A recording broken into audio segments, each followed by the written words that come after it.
تفتیش پیشکی پرونده جنایتی به ضد شهیده محمدجانو مادر بلوگر شیرزاد محمدجانو معروف با تخلص عبدالرحمن 09 به انجام رسید. این پرونده علیه به دادگاه نویه اسماعیل سامونی شهر دوشنبه سپرده شده است. رادیو آزادی خبر داد که احتمال می رود نخستین مرافعه پرونده مادر عبدالرحمن 09 علیه روز 7 اپریل دایر شود. مقامات در این باره رسما شرح ندادند، ولی آزادی با تکیه به منابع آگاه از این پرونده خبر داد که شهیده محمدجانو در جریان تفتیشات اتهامات همکاری با حرکت اپوزیسیونی فعلا در تاجیکستان ممنوع گروه 24 را اعتراف کرده است. قبلا نزدیکان محمدجانو و همچنین مسئولان گروه 24 این اتهام را رد کرده بودند. عبدالرحمن 09 باشد بازداشت مادرش را به فعالیت‌های خود ربط داده و گفت با این را می‌خواهند که او از نشر ویدیوهای انتقادی درباره حکومت تاجیکستان دست بردارد. عبدالرحمن 09 که چند سال باز در آلمان به سر میبرد با ویدیوهایش در موضوع منع ستر و حجاب در تاجیکستان نام برآورده است. گفته می شود مقامات دلیل‌های همکاری شهیده محمدجانو با گروه 24 را گویا از تلفن او پیدا کردند.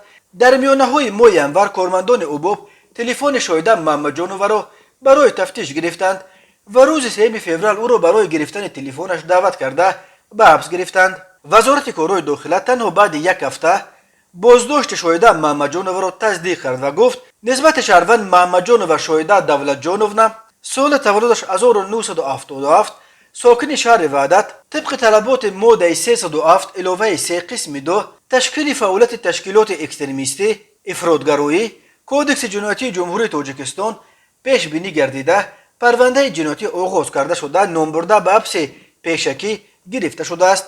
وزارت کارهای داخله همچنین گفته بود فرزند دستگیر شده محمدجانو شیرزاد بلوگر و یا اینکه اپوزیسیونر نبوده بلکه برای صادر نمودن جنایت‌های خصوصیت اکستریمیستی تروریستی داشته در جستجو قرار دارد. به مادر عبدالرحمن 09 اکنون برای همکاری با سازمان ممنوع از 5 تا 8 سال زندان تهدید میکند، ولی پسر او قبلا گفت گویا مقامات وعده دادند که اگر او قطع فعالیت بلوگری کند و به تاجیکستان برگردد مادرش را رها خواهند کرد. شهیده محمدجانو که در بیمارستان شهر وحدت به حیث همشیره طبی کار میکرد در اول ماه ینور سال 2020 از کار رانده شد. مسئولان بیمارستان آن وقت گفتند که شهیده محمدجانو عریضه نوشته با خودش از کار رفته است، ولی خود او گفت قبل از برکناری چند دفعه برای بازپرسی به شعبه کمیته دولتی امنیت ملی دعوت شد و سردکتر بیمارستان نیز روی راست برایش گفته است که با خودش عریضه نویسد، زیرا بچه‌تان مقابل حکومت گپ زده است.